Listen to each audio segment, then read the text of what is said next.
here. So if you also have questions that are, a little bit sensitive, our panelists, what they can answer and what they can't answer. And so as you guys are coming in, just wanted to go over some of the introductions for today. So welcome to Naval X's Seaside Chat. Why is data science important to the Department of Defense? And so we're going to be taking questions and answers along the way. We're going to do a moderated discussion at first, and then we're going to take questions and answers. If you can, please drop your question and answers in the question and answer function. So you'll see something at the bottom that says Q&A. And afterwards, we're also going to send a survey because we just like to see, how we're doing. Are we bringing you guys the information that our community wants? And we're also going to be, this is going to be able to be viewed and shared from our Naval X YouTube channel. And so we're going to start off with a moderated discussion into some question and answers.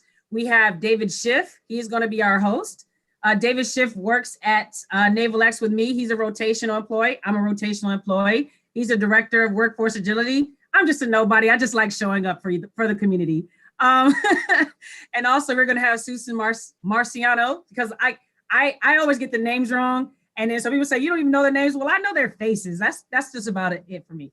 But Susan Marciano is from NOC-WD, and she's going to be our moderator for today. And I'm going to bring on Miranda Theodotou because she's did a whole bunch of hard work here and wasn't able to come on camera. So I just had to step in and take the place, but wanted to give a shout out to her because she's so amazing. So I'm going to drop off and let you guys take it away.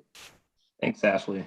And Susan, I'll get your name right when I get to your bio. So just to thank you, Ashley, and thank you everyone for attending today. And especially thank you, our panelists coming from a broad array of expertise and backgrounds. I'm going to start with Dr. Jonathan Howell, who's a senior data scientist at NVIDIA. So Dr. Howell's a senior data scientist specializing in deep learning and artificial intelligence for defense and intelligence applications. He's served as a computer vision, data analysis, and physical modeling scientist and engineer at the UK's Ministry of Defense. He's also developed many tools using machine learning and optimization methods for both the US and UK governments, particularly in remote sensing, ISR intelligence, and security domains. Our next panelist is Mr. Rob Kiesler, Director of Data Science and Analytics at NIWC PAC, which is Naval Information Warfare Center, Atlantic, sorry. Rob Kiesler is the Director of Data Science and also serves as NIWC Atlantic's Senior Technical Expert for Artificial Intelligence, Data Science, and Data Engineering, supports the Department of the Navy's Naval Research and Development Establishment and the Navy Information Warfare Enterprise. Next, we have Dr. Michael McQuaid, the Vice President for Research at Carnegie Mellon University. He is the Vice President of Research, providing leadership for the university's research enterprise and advocating for the role in, that science, technology, and innovation play nationally and globally. Dr. McQuaid served as a member of the President's Council of Advisors on Science and Technology and of the Secretary of Energy Advisory Board, and is a member of the Defense Innovation Board. So thank you for being here. Mr. Tom Sasela, Chief Data Officer for the Department of the Navy. He leads the department's efforts on data management, information resources management, data governance, and naval data policies. He advises and assists the SecNav and Undersecretary in the execution of their statutory responsibilities, establishes data priorities for the department in support of national defense strategies, and then drives change through the business operations plan and data strategy implementation plan. Mr. Sasela leads data transformation for the department and works closely with the Office of the Secretary of Defense on DoD-wide data policies, tactics, and techniques to improve Department of Navy data related decision making. So, and lastly, our prestigious moderator, Ms. Susan Marcelino, who's the Command Data Officer for the Naval Air Warfare Center Weapons Division. So Susan leads the Digital Innovation and Acceleration Team, the DIAT. She led Naval Air Systems Command's data challenges to surface and grow analytics and data engineering expertise. Her background includes systems engineering, project management, organizational change, skill development, and process optimization. And with that, I'll have Susan take away the fun part of the conversation, which is the discussion with our experts and answering your questions about data science. Thank you, Susan. I'm so delighted to be here. We have such an incredible set of panelists. I can't believe it, right? We have representation from Navy's, DOD's, academic source, SEI. We have representatives from industry and one of the leaders around this kind of technology that NVIDIA provides us. So that is amazing. And on top of that, 2 different representations of Navy people involved in data science at one level or another. So it's going to be a tremendous opportunity for people to ask questions. So I'll get it started with some preset questions and then use the chat to bring in your questions and we'll get them answered during the session. So the first question is, I feel a little bit like Alex Trebek. Data science is an all-encompassing term that includes data and software engineering, data analytics, data communication, and algorithmic development and analysis. What data science components and skills are critical to the Navy? Mr. Sasala, over to you to answer that question. I'll weigh in on it. I do apologize. I'm a little bit losing my voice because it turns out this is my 3rd one of these this week. And so it's been a kind of a long week for me. And so I got one more to do tomorrow. Well, so that's a really complicated question. Let me try to unpack that from the perspective of not only what we're trying to do at the Secretariat for the broader Department of the Navy, but also kind of how the DoD is attacking this. And then I am actually on the operations committee for the Federal CDO Council as well. And so there's a lot of activity that's going on across the federal government and various levels of maturity at the different agencies and organizations. And it's really interesting to see like where we are from a DoD and DoN perspective versus some of the other agencies. And you know, we're ahead in some areas and far behind in other areas. So let me kind of talk about a couple big buckets in this regard, right? So, you know, data science is unfortunately, I think, a term that people are now trying to apply ubiquitously to any data professional, right? And that's a little unfortunate because I actually have a little bit more narrow view of what a data scientist might be and might want to become when they grow up, right? And I've talked to Rob about this a lot. We were down in his AOR a year ago, actually, about a year ago, right, Rob? And so we had a good time down there, and I did meet a lot of spirited young people working for the Department of the Navy, which I thought was really interesting because, you know, I do spend most of my time in the Pentagon, and let's just say the median age is different than it was down at Nywick Land when I was down there. So, you know, we're trying to establish the notion of what we're calling a digital citizen or a data citizen inside the department, right? And what that means is every human being in the Department of the Navy, every human being in the Department of Defense, every human being in the federal government, and really the constituency of the United States is a digital citizen and someone who participates in data and either consumes data or produces data in one way or the other, right? And so one of the challenges we have there is the acumen of the workforce and the acumen of the constituency here is getting them to become aware of when they either produce or consume data, you know, what the value of that data becomes, right? And then as you kind of narrow in on a situation where maybe you might have lots of different type of data and you need to integrate that data, that's, you know, getting into what we're calling a data engineering range. And then as you're really taking that data and you're exploiting it and you're producing some sort of analytic around it and you are, you know, potentially answering key questions or contributing to some decision in the department, right? That's data science area in my mind, right? So they're not exclusive. It's not a binary. There's no black and white here. But what we like to see is, you know, this progression, and I talk about this in other forums, right? Which is the data hierarchy of needs, so the progression of the becoming aware of data, right? Then once you have awareness, you have accessibility of the data. Then from accessibility, then you start manipulating the data and integrating the data. And all of that culminates in some sort of exploitation of the data for some decision-making purpose or for some other form of outcome, right? And so again, the question about data citizenship and how that leads into data science is hugely complicated, I think. But we are trying to make it a little bit more simple by kind of just drawing these demarcs and then, you know, focusing in on, you know, what are the minimum requirements required for the Department of the Navy in terms of that acumen or that skill, that workforce training, right? I don't want to get into a situation where annually we have our click-through catch the, you know, the trophy data training, right? That's not typically helpful, right?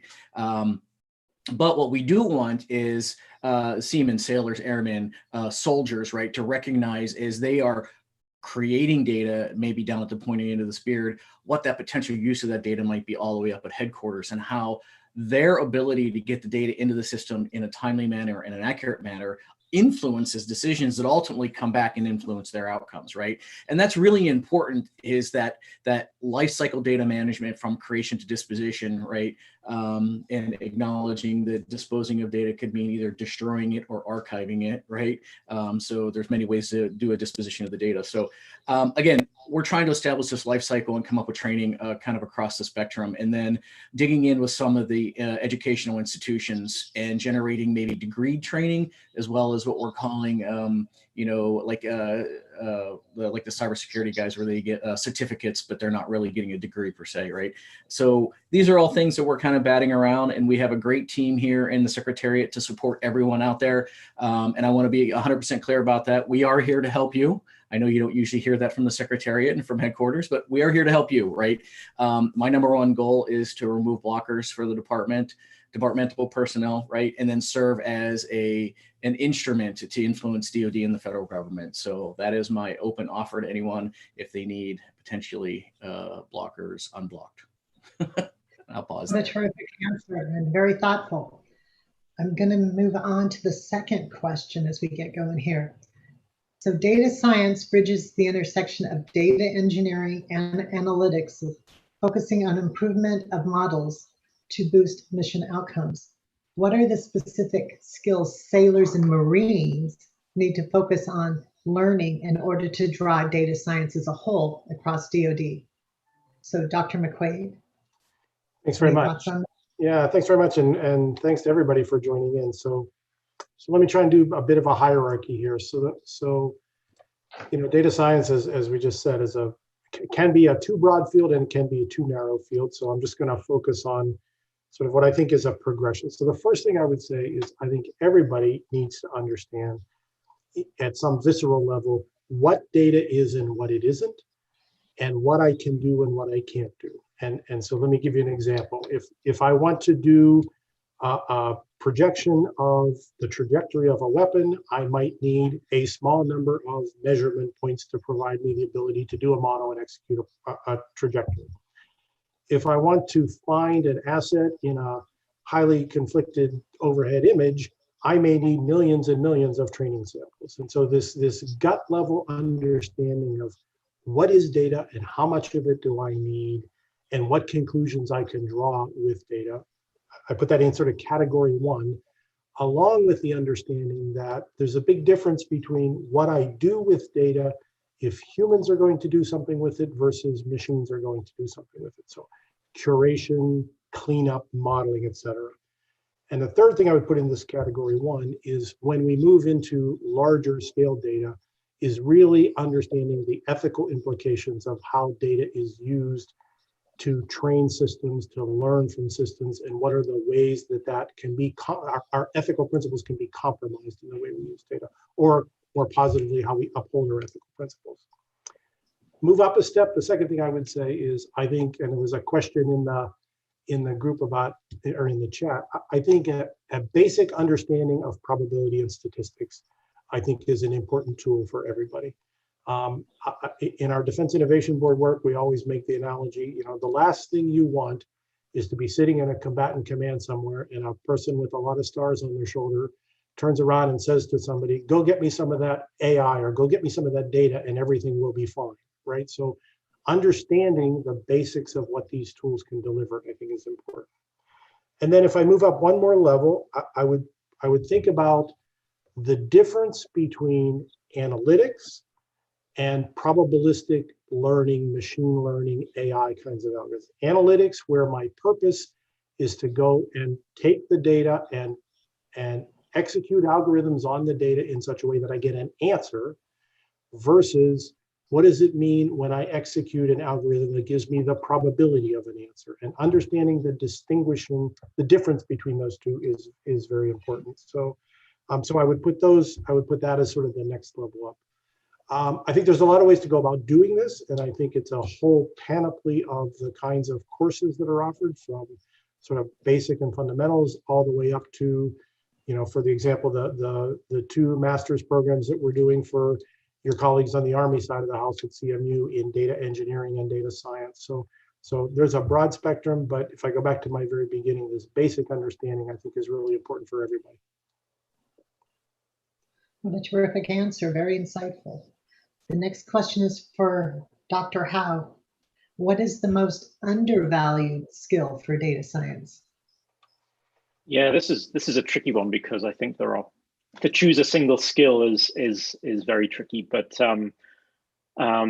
so yeah, I would say that if you look at how typical successful machine learning applications are built and the skills that are required in order to do that, there are very, very, very many.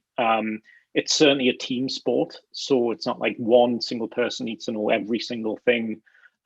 It's definitely a project that requires a team or teams of teams in order to maintain and enhance a particular application that you're building, and also to create a reliable system as well. So there are many different elements within AI and ML development that need to be given importance. However, if I was going to pick one, I would probably go back to Dr. McQuaid's point in terms of data curation. So 90% of most challenges when it comes to developing applications that require some data understanding or data-driven methods requires a lot of importance when it comes to data curation, to data gathering, to labeling that data, labeling it to the point where you want to ask something of a particular algorithm. The labels need to reflect the answers that you want that algorithm to respond with. Sharing of that data as well. So what you typically can have, and this is not only within the DoD, but across industry as well at times, but siloing of data, having access to data is like the gas in the engine. You need to have it in order to allow you to develop these applications. Provenance of the data, so where did the data come from? Has it been changed? Is it immutable or is it mutable? I.e., has it been changed in some way, and therefore can I trust the data? And I think the data curation has two main reasons why it's probably the most important part. And one, again, comes back to statistics. So if you better kind of sample your data, if you better label your data, it will give you a much more robust statistical understanding of whether your models and workflows actually are usable in the field. So it'll give you extremely useful insights in where you need to concentrate on in order to enhance your system. A kind of a simple example of this is, are you overfitting to your training data? Overfitting is a kind of a standard term to determine whether you're basically memorizing your training data versus actually creating a generalizable model. So are you overfitting to your training data? Was your training data representative of the data you observe in the field? And if it's not, then your model or your workflow, although it will work on your training data, it's unlikely to be useful in the field. So you need to have this constant interaction with the data, constant interaction with the models.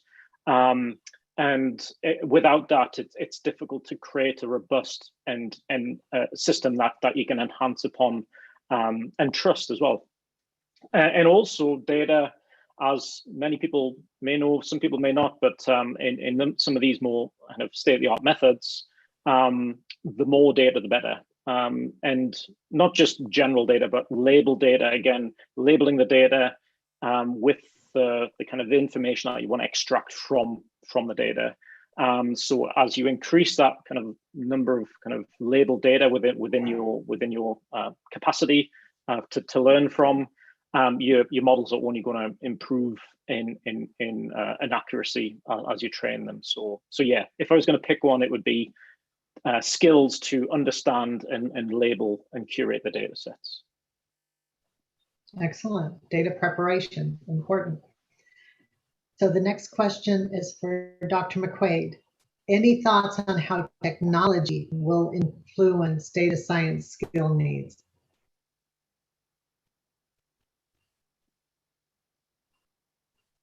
Dr. McQuaid? How often do we leave the mute button on? Thank you very much. There's the easy answer to the question, which is volumes of data translates directly into volumes of people who have data skills. So the technology is driving demand for sure. But I also think there are a couple of technology trends that will determine the kinds of data skills people have. I think the ability to do much more, it's a theme we've been talking about here, but the ability to do much more automated data labeling, data curation, and understanding how those systems work, on one hand, will relieve the number of people who have to do that. On the other hand, it puts a premium on people who know what those techniques mean. So I think that's a bit of a shift. I think the second is with the size and scale of the data solutions that we are implementing across the department, across the whole military. I think we're going to see a continual shift of algorithmic processing moving to the data rather than data moving to the algorithm. And I think that's going to mean we need to have people at the pointy end of the spear who have these skills, as opposed to saying, I'm going to ship it back somewhere centrally and a smaller cadre of really smart people are going to handle it. So I think there's going to be a democratization of the need in the field and understanding that. And then the last thing, which is I'll touch on what I said before, I think that the implications for the way data will be used in operational decisions is going to have direct relevance to the application of the principles of ethics that the department is espousing. And so making sure that people understand what I can and can't say about data solutions, what governance and control I do have, I think is critical. It's a critical developing need as the technology progresses. Okay. Terrific answer. Thank you for that. The next question is for Mr. Kessler. Rob, so what steps within the data science process do you see the Navy struggling with and rocking? What are we doing well? Sure, thank you so much. So what I would say is the Navy is rocking data science in pockets. I believe that we have teams that are doing amazing things in certain areas, especially where there's plenty of leadership attention and where leadership is really looking for some decision making on things that are strategically important. So you could even see that with the Navy, where we have multiple teams from across the enterprise that early on are working on the COVID efforts for the DoD and the Navy. And I think that's a great example of where we rock it when we're able to apply this talent that we're bringing in around something that has a lot of profile. Now, where we struggle is in the day-to-day, and that's just managing the drudgery of our operations, or the basic decisions that our commands or command structures make. We don't apply data science in a scalable way to those, and we don't enable them necessarily to make it the previous answer about democratization, really bringing that down to the lowest level and helping them understand the data that they have available to be able to make the decisions that they need to make. And there was a question, I think, in the Q&A about CRISP-DM, and yes, we do still use that as a modeling methodology or as an analogy for data science as a process. And if you look at the CRISP-DM, it has a number of steps from business understanding, data preparation, modeling, evaluation, deployment. And if you look at that as a framework, I believe that we have lots of very skilled, energetic folks that around modeling. We've got a lot of data scientists who want to do the modeling aspects, but as others have talked about, you really have to have those foundations of bringing in the data, understanding the data, gathering the data that you have. It's that curation that is really the 80 to 90% solution, and the modeling is just really tacked on the last mile there to solving our problems. Over. Thank you for that answer. Mr. Sasela, the next question's for you. What would need to be true for the Navy to go to the next level in the data science arena? That's a loaded question. So I was just scanning some of the other questions because there's a lot of things that I could talk about. They hit on that. So I think the Navy is well positioned to really take it to the next level. Rob kind of hit the nail on the head that we have these pockets of excellence. And so how do we tap into those pockets, right? So the biggest thing I think that needs to come to fruition over the next few weeks and months, right, is true at the highest level senior leadership acknowledgement and drive to make data a strategic objective, right? And so the reason I say that is if you look at what DoD has done, you have DepSecDef now really beating the data drum. You have the chairman and the vice chairman beating the data drum. You have the Sec Army and Undersecretary of the Army beating the data drum. So I think the SecNav, UnderSecNav, right, need to really start talking about data. And then more importantly, though, this is the most truism I think that needs to happen to really make this come to fruition. And that is they start using data to make decisions, right? And so once they demand data as the decision-making mechanism instead of a representation of the data, a la PowerPoint, right? Then you will see the next level down and the level down and the level down and the level down. Suddenly data will become important to them. And then that will drive quality, that will drive veracity, that will drive trustworthiness, right? That'll drive a lot of activities that we have, not only in the DoD data strategy, but also in the Department of Navy implementation plan for the data strategy, right? And then we got a bunch of ancillary activities, right?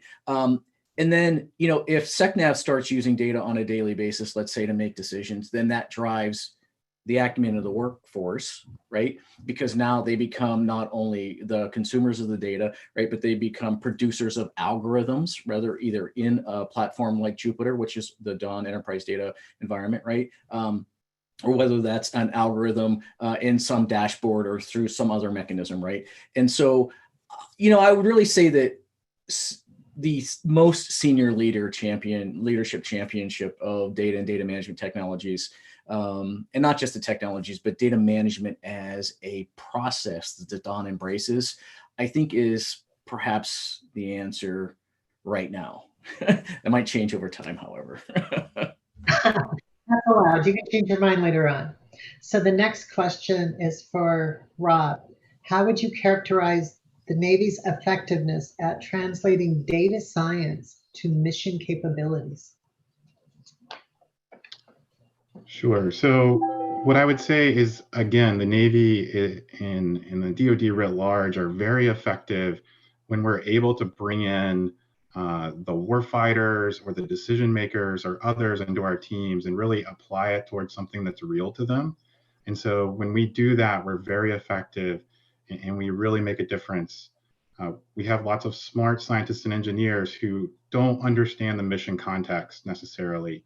And so pairing them together in these teams, a previous speaker talked about data science being a team sport. It is a team sport. It's not just a data scientist out there on an island trying to work alone. And so when we do that, we've shown that we can do great things.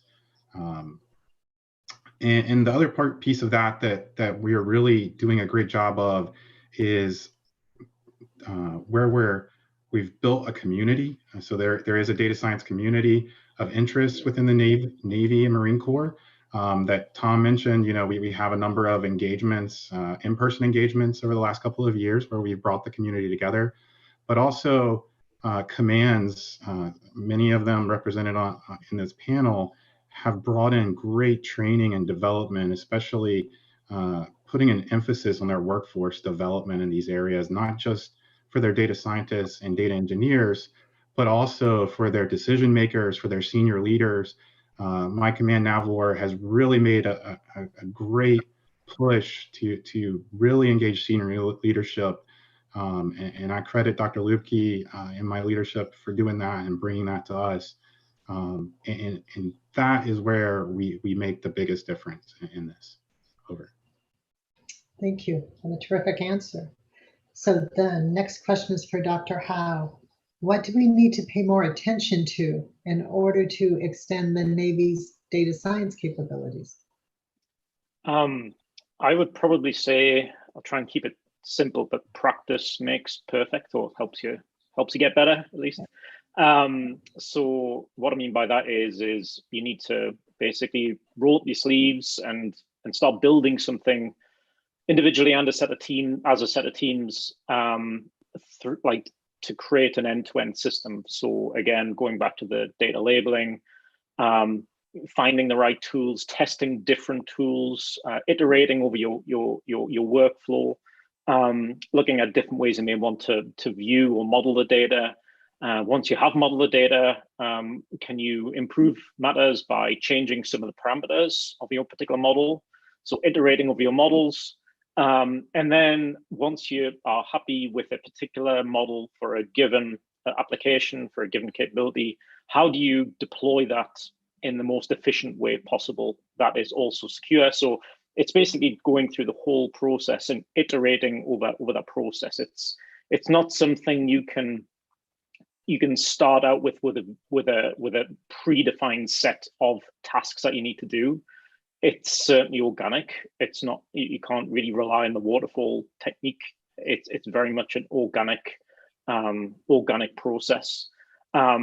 So in order to do that, and it sounds like this is already happening, but DoD leaders and management need to kind of facilitate access to training events, to data sets themselves, so make them available, accessible, market them, market challenges, data science challenges, provide access to data science software tools, compute infrastructure, so that the developers themselves that need to learn some of these tools and some of these skills and gain some experience in this field have as few hurdles as possible, because any additional hurdle to doing something is just going to reduce exponentially the likelihood that that particular person is going to develop a skill in that area.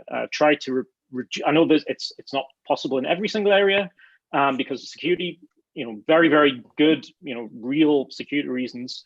However, if there's any hurdles that aren't necessary, or at least not necessary for that developer to have to overcome themselves, then just remove them, or try to remove them as much as possible. And that also includes giving them the necessary time, the budget to build their skills as individually and as a set of teams. Luckily, within NVIDIA, we've got access to quite a lot of software and compute we're outside kind of secure environments, so there are fewer constraints there. But we are given a quite large portion of our time in order to test software, to try new techniques, to work as teams quite organically. And I personally feel that that's the best way to learn in order to grow data science capabilities. Okay, thank you for that amazing answer. So the next question is for Mr. Sasela. Where would you like to see the Navy's data science in 5 years? Oh, that's a great question. I can tell you in 5 years, I hope that I'm out of a job. And what I mean by that is the data officer and what we're trying to do with data management and inculcate I got 2 dogs running around below me now. They decided to visit just as you asked the question. But inculcating the data management principles into the Department of Navy is a temporal proposition, whereas data science is what I call the gift that keeps giving forever, right? We're going to forever have to exploit data in our environment. So in 5 years, ideally, we're going to be in a situation where people who need the data have access to the data at the time that they need it. The data is delivered to them in a timely manner. The process by which we follow to get access to the data is streamlined and optimized, which is a unique proposition for us today. There is an environment that they could go into and manipulate the data and create algorithms and generate answers to questions without jumping through, really any cybersecurity hoops, right? That would be another unique sort of thing for us today. And the workforce of data professionals that we would characterize or classify as data scientists, right? It would grow from the few hundreds or thousands that we have today to be a large percentage of the workforce of people that are skilled and trained in data exploitation. Now, there's different levels, right? Not everyone needs to be an artificial intelligence specialist or digging into TensorFlow every single day, but it would be lovely if the bulk of the Navy, if not nearly everyone, right, is using real-time, high quality, high veracity, high confidence data to make decisions for their job, right? And decisions don't need to be pushed all the way up to the Secretary of the Navy for data, right? Everyone should be using data on a regular basis to get access to their do their basic job and do their basic mission, right? And then those folks that are doing the predominant creation of the data, right? I just had a great conversation this morning with CNA where they were talking about this sea logistics data set that they were getting into, and like how much gas does a ship consume when it's out steaming away at a certain speed, and that information is very valuable to a certain subset of people. But it turns out in aggregate, it's of tremendous value to lots more people, right? And so, if you can start taking the how much fuel does a ship actually use when it's underway and turn that into a predictive model to say, now the logisticians could say, and the sustainment guys like, hey, maybe we need to have more fuel here instead of here because most of our ships are going in that direction, right? And then you step back, folks like the N9 and future force planners can say, hey, wait a minute, if most of our ships are going here, maybe we should consider having more forces there or something like this. Now, obviously, we can't really predict the future in terms of future conflict, but I think we have a pretty good handle on the next few years on how data can be used to drive warfighting, and data is going to become the fuel for warfighting in the future, right? And we always say the next warfight, day zero, right, is a non-kinetic, non-lethal warfight that is completely fought in cyberspace, right? And so eventually, I suspect if there is going to be another conflict, it will invariably turn to some sort of armed conflict that will, culminate in some sort of lethal action. But there's this changing character of war that I've been talking about more and more and more, where data and data readiness needs to be treated just like force and force readiness, right? And so how trained is your workforce? How much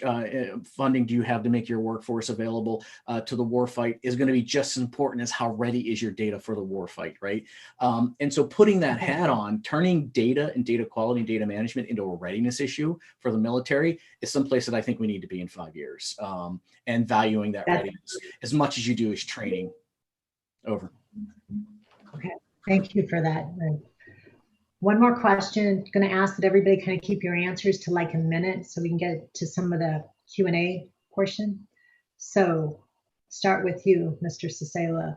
What is the one thing you would like the audience to walk away with today? So many things. Well, I've covered a couple of them, but the one thing that I want to talk about, which David mentioned earlier too as well, is I want to talk about Jupyter, which is an enterprise data environment. I want people to understand that we have built a data environment to start data exploitation. It is in its beginning stages. We are just, I call it nascent, right? But we have an ability, a platform for people to get data into and start exploiting it with very low drag compared to where most people are today. Right. And so I had this whole conversation again with CNA this morning, and every single analyst was like, well, I spend most of my time cleaning the data, right, or getting access to it, or fighting with someone to get access to the data, right? Those are the barriers that I'm taking on personally, right? Knocking those access barriers down. We experienced this early on when I got here. So I effectively, one of my goals is to eliminate data use agreements within the Department of the Navy, right? The Navy shouldn't ask the Navy to share data with the Navy, full stop, right?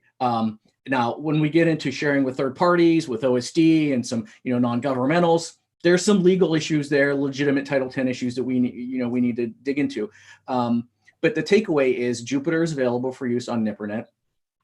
We have a special ATO right now on CIPRNet. It'll be available in about 3 weeks on CIPRNet with a full ATO. right? And so if you have analytics that you need to do and you're currently doing them in Excel or you're doing them in Microsoft Access, and you're downloading data from, insert system name here, right, onto your desktop and you're manipulating the data, please consider joining the Jupyter platform. Please consider joining the community of practice that Duncan McCaskill, our Chief Analytics Officer, is building, right?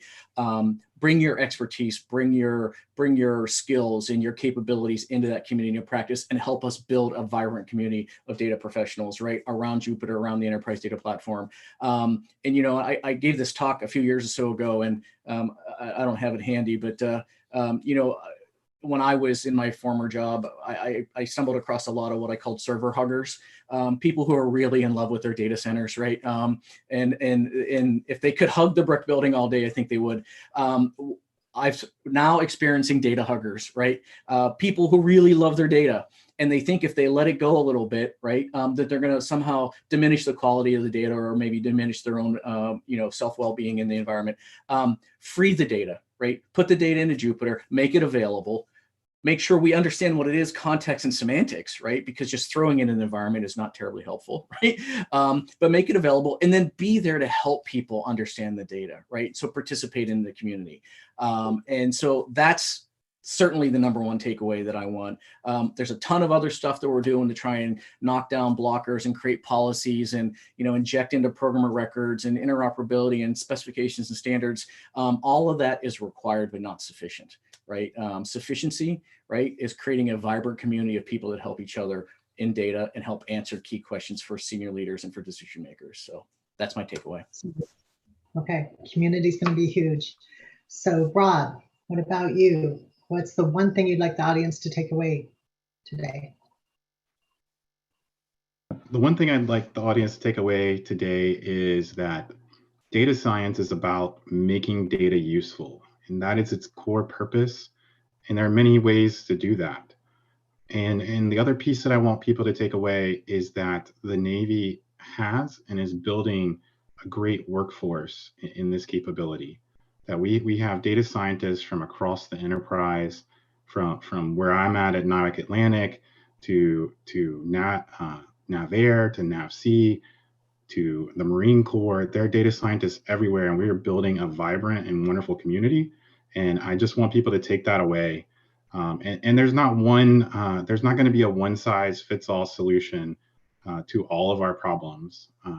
Tom is building a great thing in Jupyter, but we have very many customers across the spectrum, and we will need help from industry and academia and others in this in this large problem space. And so I encourage them to continue to reach out and to attend industry days and to engage with the communities as those opportunities are available. And over. Thank you. Thank you, Rob. So same question for you, Dr. McQuaid. Can you please try and keep your answer to like a minute? Thanks. Sure. I would suggest people there's two attributes of data that you just need to keep in the back of your mind all the time. Number one, it's a strategic asset for everyone, and it has two attributes. One is it's not like an avatar in a video game. If you throw it away, it doesn't come back. So you actually have to keep it, and you have to make sure people have access to it. And the second is, if you have it, you can't break it. So go try something, do something with it, get on the Jupyter platform, experiment. The best way to learn, short of launching a kinetic weapon with a data solution, let's be reasonable, the best thing to do is to try something. And you have lots of people that'll put their arm around you and coach and help. Take the data and do something with it, because you're not going to make it, you're not going to wear it out, you're not going to destroy it. Just try something. I like that. So Dr. Howe, what would you like the audience to walk away with? Yeah, I would just like to kind of continue with what Dr. Quaid has said, kind of reflect what he said. So be curious. So attend conferences, attend workshops, tutorials, either internally or externally. Apply yourself to a problem that may not necessarily be related to the DoD initially. So look at data science platforms, so Kaggle, Topcoder, things of this nature, and apply yourself to some of those problems and see how far you get, learn from other people. It's the best way I think, to spot and take advantage of modern technology, most of which we use every day without even knowing it. You know, we use, like, if you use Microsoft, you will probably be using artificial intelligence. If you're using Google, you're most likely to be using artificial intelligence. Any social platform, you're going to be using artificial intelligence and data science methods without even knowing it. It's seamless. So what I'm trying to say is if you are curious, if you do attend these conferences and tutorials, apply yourself to data science challenges, you might see some linkages with your current mission needs and then apply it to those mission needs. I like it. So thank you all for answering the questions that I provided as moderator. So now we're going to do the Q&A session.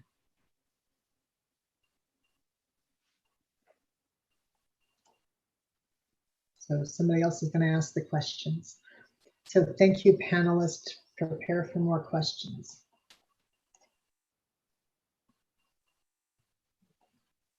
Okay, panelists, how you doing again? So, you guys, we got a lot of questions. So I know we're not going to get to the end of all these questions, but if you guys are on Zoom, if you guys can go and upvote the questions. So right now you guys are able to see all the questions. If you can upvote the questions, I'll make sure the ones that most people are inquiring about get answered. So for example, this question was asked much earlier into the program. How do we strategically and tactically increase our workforce data literacy? So I see there's 6 votes. Now you guys getting the hang of it. I see 6 votes. I see 7 votes. So we're going to do it like an auction, right? 6 votes, 4 votes. This question is getting answered. So open to any of the panelists. How do we strategically and tactically increase our workforce data literacy?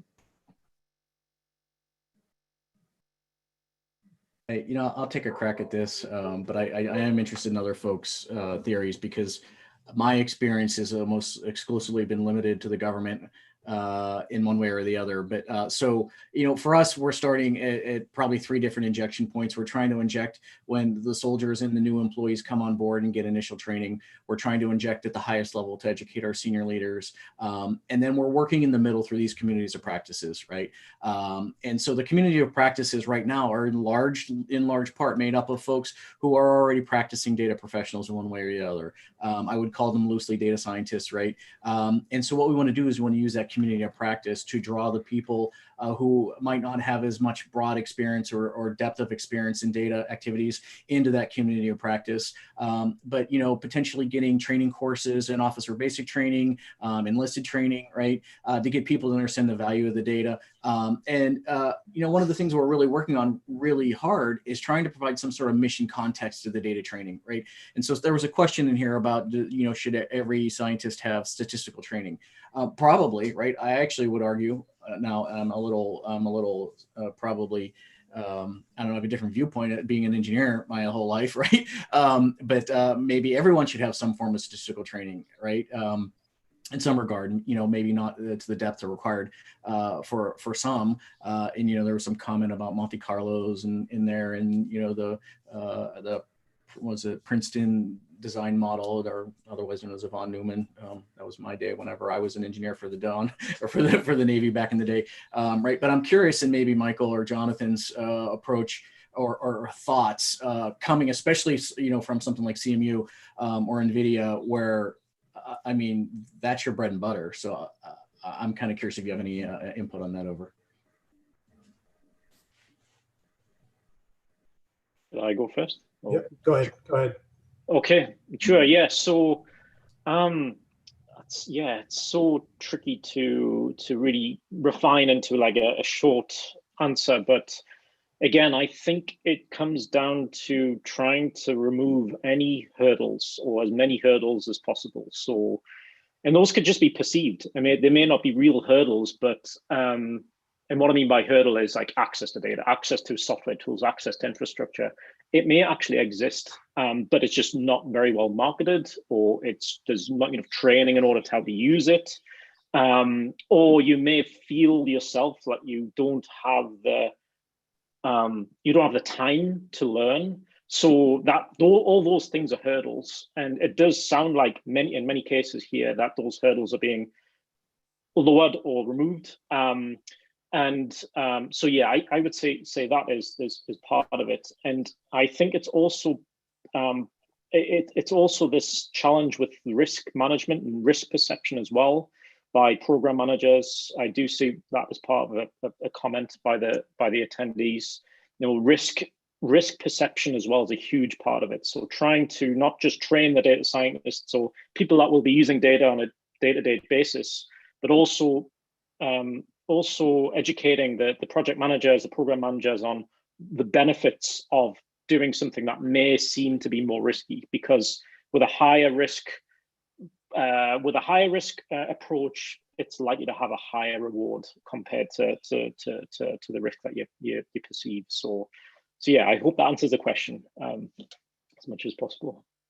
Yeah, I would just add, I think there's three things. Let's focus on the Navy for a moment. There's three things you need. First of all, you really need, and Jupyter's a good version of this, you really need an easy access place for people to go try stuff. You know, the worst thing you want is somebody who's really, really vested in learning, doesn't necessarily have a particularly big background, but this is stuff that you can learn, and they have to spend a lot of time trying to figure out how I can actually run some software and make software work. So you have to have deployable solutions that are accessible to people. The second issue is I think you need a set of evangelists who are people, not just evangelists for data science, but evangelists to talk to people who say, let's talk about what problem you think you might want to solve. Because the problem formulation or the problem exploration is one of the most important steps here. So having people who can virtually put their arm around you and say, talk to me about your life. Talk to me about what you might want to do with data here. That's the second. And the third thing then is I think you need this complete hierarchy of training solutions. And you can do those with universities like Carnegie Mellon. You can do those in lots of different ways. You can do them with private companies like NVIDIA. You know, I can talk about the high end, a PhD program and a master's program, but you also need certificate programs and you need train-the-trainer programs, because the volume of the pyramid expands quite widely as you go toward the lower level initial training. So I think that the Navy needs to think about how it's going to deliver solutions up and down for the training side.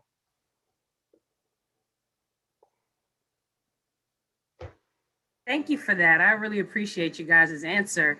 And also I wanted to make mention, Susan, so earlier in the chat, I saw that they're fans of yours on here. So if you ever want to take a stab at these questions, you know, be my guest. They say, fans of Susan. So the next question that's been upvoted is, many people confuse business intelligence with data science. So would like to hear from two panelists, because I want to make sure we get through some more of the questions. What are your thoughts and the differences of both? So the question again, many people confuse business intelligence with data science. What's the difference?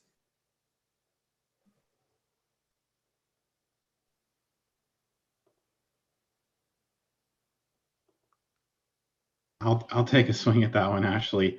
So when I try to talk to people internally at my command about the difference between business intelligence and data science, especially early on when we were really establishing our data scientist competency and discipline internally, business intelligence is really, to me, taking the data that you have for your business and looking at the charts and the outputs and understanding how things are operationally moving and providing some awareness and some context of those parts and pieces. Whereas data scientists, to me, go a little bit further. They start to ask why.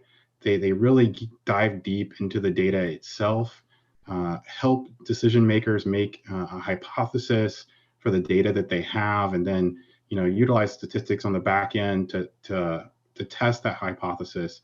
And then data scientists are also in charge of the automation type pieces that maybe a business intelligence person wouldn't, especially when it comes to artificial intelligence or really getting into some of these newer methods, whether it's robotic process automation or others, and really getting the algorithms into those automation pipelines. And so that's where they somewhat diverge. There is a heavy overlap, but there is a divergence between the two. Thanks, Rob. Does anybody else have any comments to that? It's good. Okay. So, okay, the audience is trying to make me work. This is 10 people have voted for this question, so I'm going to attempt to read it out. Okay, so y'all got to bear with me. The biggest opportunity for improvement that one person sees is the need for centralized repository for data. Data is way too siloed and still in many ways contained within manual spreadsheets.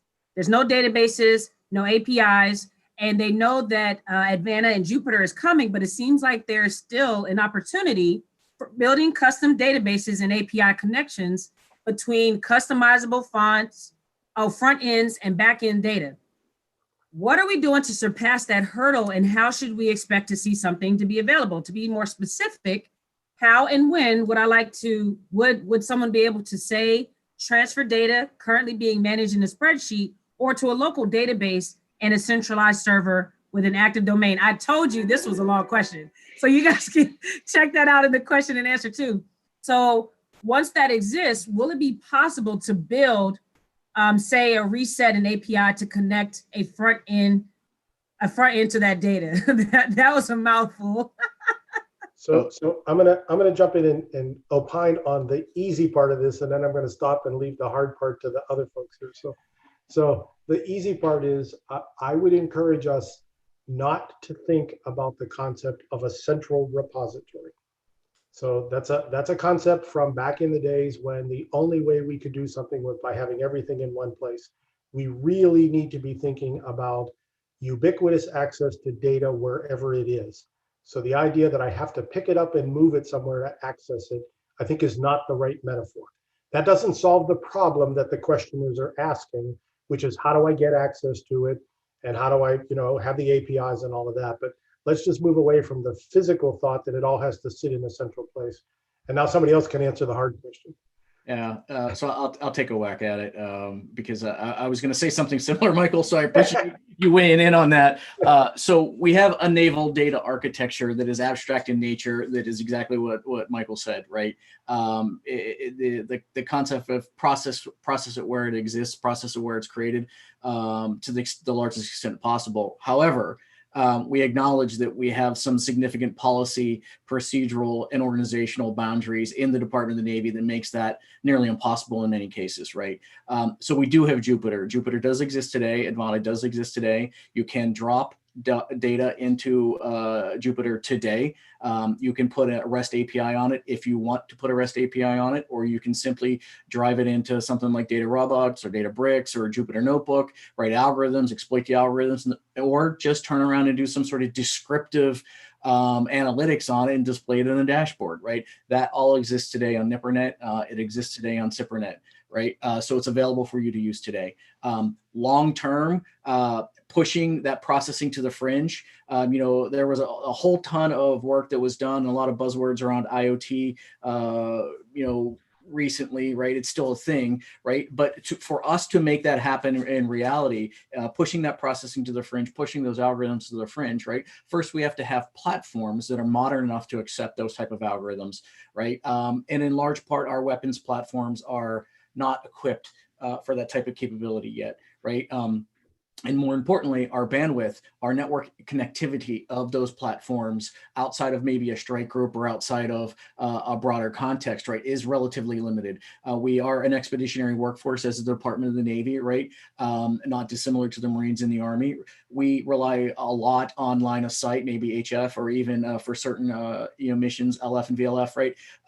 And then satellite as our long haul, our backhaul back to some demarc point, point of presence, teleport location, something like this, right? Before we can get the fiber that gives us that broadband, low latency, low bit error rate sort of communication. So I'm sensitive to it's actually going to benefit us from a bandwidth perspective by pushing that processing down to the edge, because there's less data that needs to come back. Right now, we're actually doing ourselves a disservice by not doing that, right? But this morning, again, in our CNA session, they were like, it takes 9 years to roll a new technology out to the fleet. And I raised my hand. I was like, does anyone on this call have a phone or computer that is 9 years old? And nobody raised their hand, right? So that says something about where we are, right? So if our Moore's law is 18 years, right, 9 times 2, right, where does that put technology in 18 years, right? And so we do need to get out of the cultural barrier that 9 years is acceptable, right? That's another thing to consider, right? Putting elastic compute on the platforms, all of the platforms, not just the ones that are big and gray and take up tonnage in the water, right? And then pushing those algorithms on demand, incremental deployment, right? So you're not deploying an entire Aegis weapon system, you're deploying a simple algorithm, right? So 9600 baud line of sight is enough bandwidth, right? So those are the things we need to start thinking about. And so I encourage everyone here on the phone that you are the engineers, you are the people, or on the phone, on the video call or whatever, you are the people that are doing that work. Think differently about the problem. Don't accept 9 years as a barrier, right? I don't think outside of the box because that's a little cliche, but just think differently about the problem. Don't accept barriers like that as fact, right? We have the capability, we have the power in our hands to change that. And so let's go ahead and do it. That's what I say. I really liked how you guys could answer those questions, because this is why they used to call me the mayor at my home base, because I didn't know much and I still don't, but I always know the right people to go to. And so when I look at those long questions, it's like, I can tell you who to go to. I can't answer, but I get you to the right spot. So thank you guys so much. And David's going to ask the next question. Yeah, so thanks, Edward, for this one. We got a lot of votes on this question. So you've covered pieces of this, but I'd like to still run it by you, panel. So looking at history, there's been an issue with stovepiped and siloed data across the department using less than acceptable methods and technologies. Using things like Access and Excel come to mind, which we are all pretty familiar with. Is the Navy looking at ensuring that these methods of siloing data comes to an end and identifying not only antiquated technologies such as Access and Excel, but also looking at the current shiny tools to ensure we do not end up in a similar position? So I think this is more on the the acquisition workforce, tools they use every day, and then sailors and Marines. I don't think slamming Microsoft products. I think what they're saying is too much hoarding, and I think we've covered a little bit, but I'd like to hear your thoughts on this one. Yeah, I just want to say we had this conversation this morning about people using Excel, and I do want to encourage people to use the enterprise capabilities, but I don't want to stop them from using the capabilities they have at their disposal, right? And so don't not do the work because you don't have access to Jupyter or you don't have a data platform, right?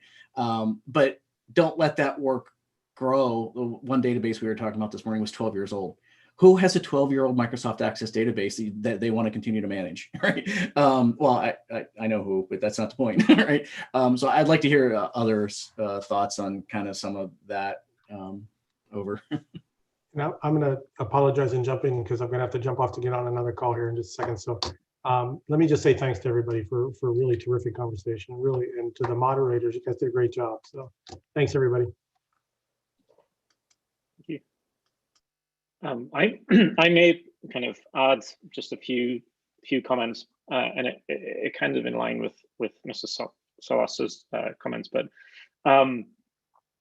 I would say that you need to update your database tools as often as you update anything else, or you may want to update anything else. So I do know here's, somebody said, try to reduce the amount of shiny tools or shiny objects that you become interested and distracted by. I think what needs to happen is people need to, in general, constantly update their knowledge base, update their experience with testing different methods out, and trying them out in something like Jupyter and other data science tools as you're creating. I don't think there's one silver bullet. I do think there's many tools that each tool, again, maybe in terms of data curation and data storage, as with everything else in the data science workflow, that you need a multiple set of tools. There's no single tool that will solve a problem. In machine learning, over the last even 3 or 4 years, there's been huge explosion in different tools, different methods, different concepts, different workflows. I think in order to stay fresh and to stay cutting edge, those types of methods need to be used internally within the DoD as well. It's not something that you buy one day and then 9 years later you refresh it. It needs to happen quite frequently, and people need to understand it and be trained on it and use it in day-to-day workloads. Thanks, appreciate that. Yeah, and I think that to your point, it's good to keep both ahead of the game as much as you can, understanding what tools are on the horizon, and then also understanding the limitations we have in our current system, and not assuming that our workforce can use tools that are forbidden at this moment, but letting them know what's on the horizon. To that point, I'm actually going to jump out of the order that's in here just to ask Mr. Sisela one of the ones about, someone made a great point regarding Jupyter. How are we going to start marketing and educating our workforce on that tool and other things that are kind of over the horizon or on the horizon for us? God, I wish I had a really great answer for this. I thought we have been marketing it. So I mentioned in the chat, I just want to throw it out there. We do have office hours every other week for Jupyter. It's an open to anyone who wants to join it. It's on Teams. So all you got to do is get the link. And what office hours are intended to do is really get people familiar with the platform. Right now, we've had a mix kind of 50-50 of 101 and 201 sessions, right? Last week, they actually walked everyone that was on the call through how to get data into the platform and how to exploit it in a pipeline. It was really interesting to me because I've never used some of those tools before. So I found that valuable. 3 weeks ago, we literally did what is Jupyter 101, right? For a lot of folks. And so we're now at the stage where we need to maybe bifurcate a little bit. The people who are familiar with Jupyter and want to grow, and the people who don't know anything about Jupyter and just need the kind of fundamentals, right? So that's number one. Number two, doing things like this obviously gets the word out and try to socialize this. There's this whole conversation in the thread too, by the way, about the acquisition community and DePalm and the planning process is kind of a limiting factor in how we get after some of the things that we do. Yes, I agree with everyone who says that that's an issue, but I'll give you an example. Jupyter flash to bang was 3 months. Right. You don't have to have a big POR to have a big impact, right? Program of record, right? Necessarily, right? We did leverage Advana. We paid, OSD to create a multi-tenant environment inside of Advana so that we can have our own tenancy, right? Because that was the right thing to do. We didn't need to build it from scratch. It was already built. We just needed to expand the capability so that we can carve our little piece of it off. So think about it that way, right? Obviously, it takes a long time to design and build a ship, right? But the components of the ship inside of the ship, the IT, don't have to be built at the same scale and scope as the ship, right? And so you're going to see this a lot more with the model-based product system engineering. You're going to see that a lot more with the driving down the product timelines and the time to delivery. For a lot of the new weapons platforms is really taken up more of a rapid capability, a rapid equipping type of mechanism on the ships, right? The Compile to Combat 24 was one example of rapidly changing the Aegis platform to make it better over a 24-hour period of time, right? So back to the question, how do we market it? I need your help, right? So each one of you, I've now deputized each one of you, right? You are now my Jupyter deputies, right? Go off and talk about it, right? Get accounts, visit the webpage, talk about how Jupyter could be used in your environment. So when someone, by the way, this is just a little pet peeve of mine, when people say, go use Advana, that's not an incorrect statement, but what you should say is, well, I'm a Navy person and I'm going to use Jupyter instead, right? I just had our acquisition data steward come to me and say, I'm being forced to use Advana. And I'm like, yeah, you're not really, but let me explain to you what the difference is, right? And so I have a whole deck that I created this morning about the difference between Advana and Jupyter, which I'm happy to give to anyone. The last thing that I'll offer for anyone out there, I've done this before. I've done it for MSC. I've done it for NavSup. If you want me to come and brief your people, whomever they are, right? I'm happy to do that at any time. Right. It can be an open dialogue, or it can be kind of like here's the briefing. Let's walk through the briefing. It's up to you guys.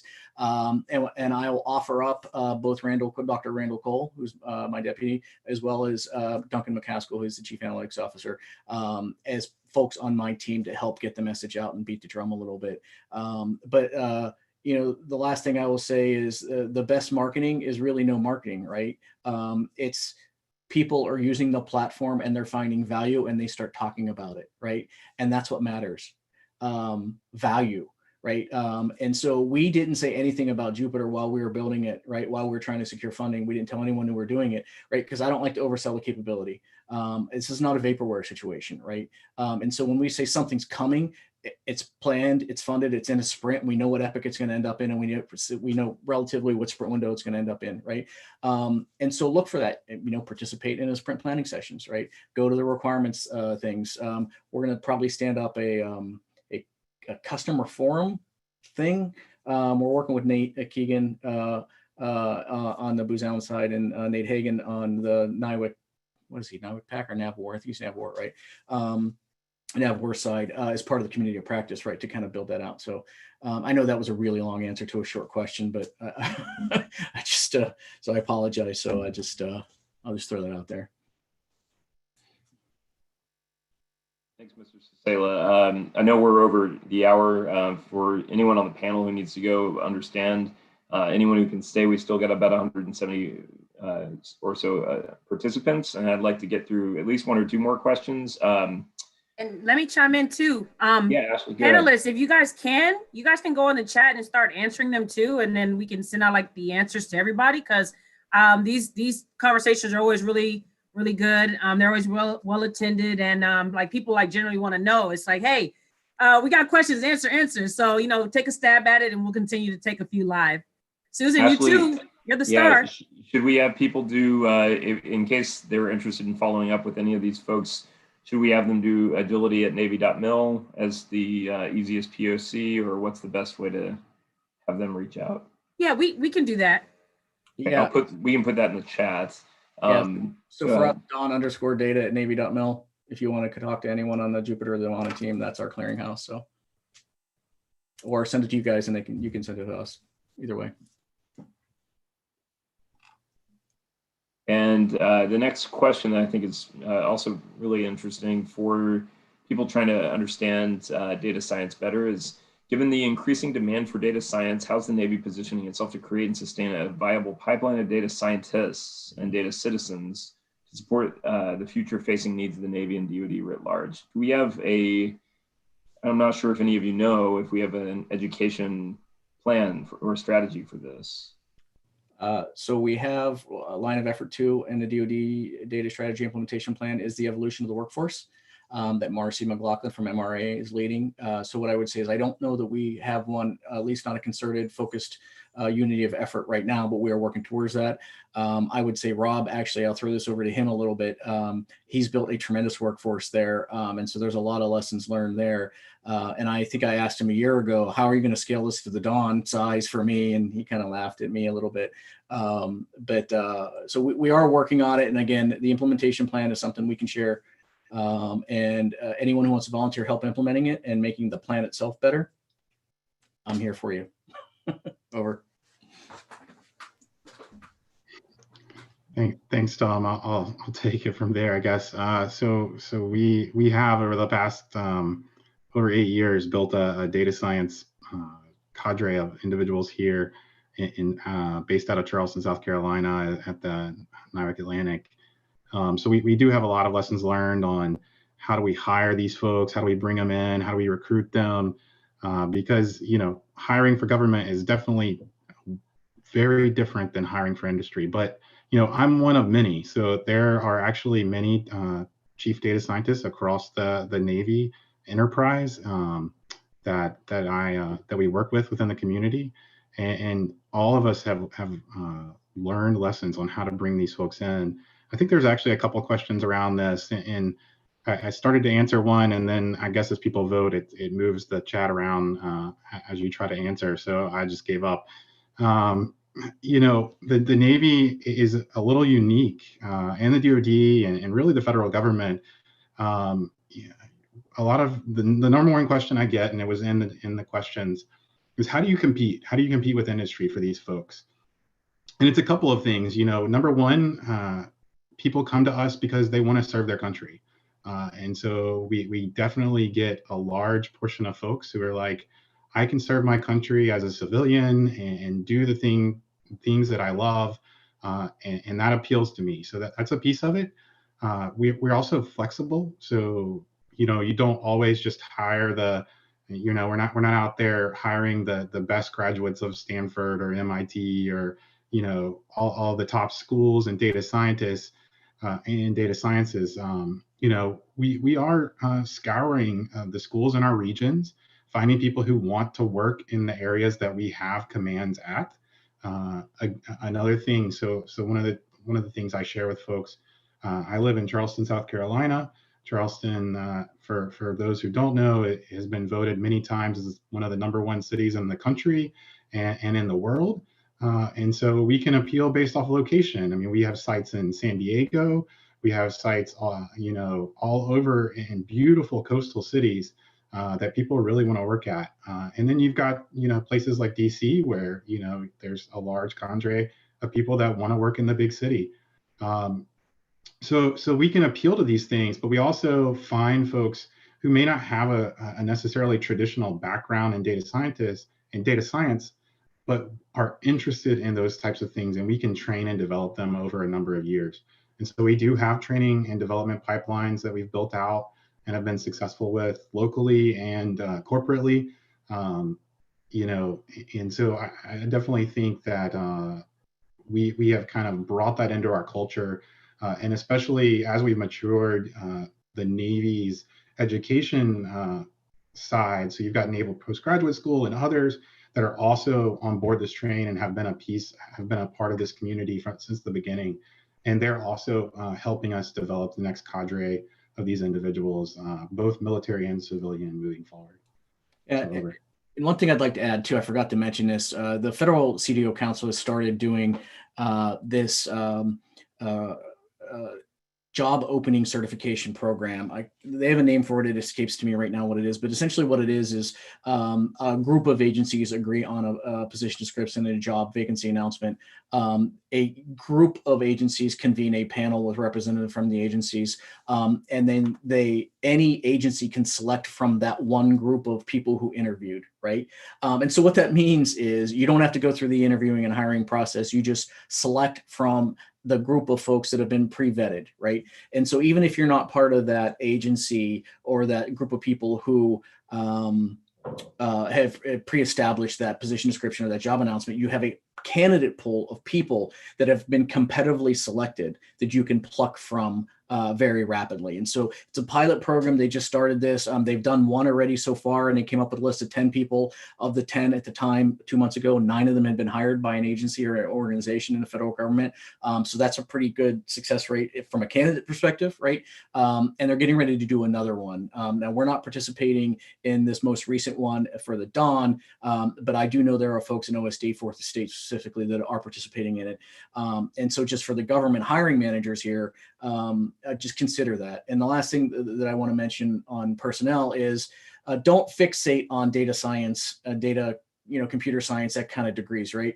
A data scientist is someone who understands the algorithms and the statistical methods, but also has some knowledge of the data. And so what I'm actually looking for is someone who has both either a subject matter expert in the data or the genre of that we're asking them to develop their analytics in, and they also have some analytical knowledge, right? And we can pair 2 people together to make one, or one is more stronger in one area than another, right? So don't get too fixated. And we must, like Rob said, we must have a PhD from MIT in artificial intelligence to predict the next solar flare, right? Or whatever, right? And because I know someone's working on that actually, but that's beside the point.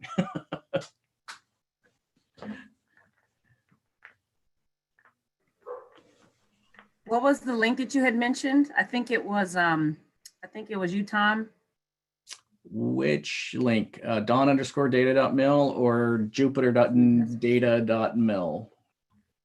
Okay, maybe that was one of the ones. So what we're going to do is we're going to take one more question live. And then what I'm going to do after this event is send the questions to these panelists and let them answer. And then I'll send out the, because we want to make sure that we're not giving out any information that we shouldn't. These are the professionals, they know. So we're going to get them answered, and then we're going to just send it out to the whole group, because I'm pretty sure there's a lot of questions that were upvoted. So this is a good topic. So David, take one more question, and then we're going to wrap it up for the Yeah, afternoon. I want to end on a softball, but one that I think is important, which is Do you see cultural barriers within the Navy acquisition program management structure that are barriers to success? And I know that that's going to focus on our Navy panelists, but Dr. Howe and I think other folks may have opinions having seen multiple industries too. So I have a thought on this one. One of the things I believe is that we're focused on digital, but we're not placing as much emphasis on the human or cultural piece as we need to for this transformation, right? When we talk data science, we tend to focus on what's the tooling, the technology, what are the skills, not what sort of work environment is needed to do that kind of function. So there's great opportunities to become more adaptable, more flexible in terms of commitments and schedules. There's more interdependence needed to be successful. And the size and scaling of a team, a data science team, is going to vary depending on the problem space. So it's almost more of a temporary function in a lot of cases versus a structured, formal, long-term product-specific goal. So that'd be my thoughts. I completely agree with that. So the most successful, if you want to just look at specific projects, the most successful projects haven't come, like if you want to develop product X, it hasn't usually come from the product X team. It's come from a number of people that like to work with one another or have interests in a particular area, and have been given the time and the responsibility to go ahead and try, test the metal against a particular project area, working with others that they like to work with. So it's I mentioned before that the project itself is quite organic, but I think what also helps is allowing that project team in terms of its formation to be quite organic and without trying to reduce the amount of hierarchy as possible, allowing people to have the responsibilities and the voice to speak up, to say, I need to do this, I like to do this, how do I do this? I think both an organic project and an organic project team is, I wouldn't say key, but it's certainly a big part of that. So I do agree with Susan there.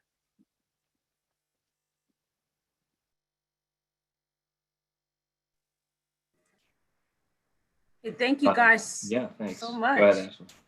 Oh no, you go ahead, David. I was gonna say, I know we're way over the 3 to 4 hour, but I really appreciate the very engaged participation, not only from the panelists, but also from our audience. I mean, these are really great questions. I feel a little guilty that we can't get to all of them, but if you see in the chat, Ashley just posted a survey link for everyone who attended. And then we also put the agility@navy.mil email address. If you lost track of Mr. Cicela's multiple emails, or if you want to reach Mr. Kiesler, Ms. Marcelino, or Dr. Howe, we can be the conduit to get to them. We will try to answer the rest of these questions as fast as we can and get them back to the community in different ways. But Ashley, yeah, just wanted to turn back over to you. Yeah, I think I just was going to say, we can't do these without continual participants from our audience. And we can't do these without great subject matter experts. So it's like a good partnership. I never really said what Naval X is about, but it's literally doing this, like bringing subject matter experts with topics that are hot ticket items to the people that want to hear it. So we thank you guys, panelists. We thank you, participants and audience. I look forward for emails from myself and Naval X, and we really appreciate it. So yeah, thank you guys. I saw that someone said this was the best webinar of the month. Like, we're going to talk about the year. We don't measure time that way anymore. Also, Dr. Marina Theodotou, thank you for, I know she's just listening, but thank you for helping us put this prestigious group together and pulling all the strings together to make this happen. And thank you again, panelists, for your time, going over an hour. Thank you. Thank you guys, and everybody, hope you have a wonderful rest of your day. Thanks, everyone. Have a great Thanksgiving. Thank you. Thank you. Happy Thanksgiving. Thanks a Thank lot. you. Bye.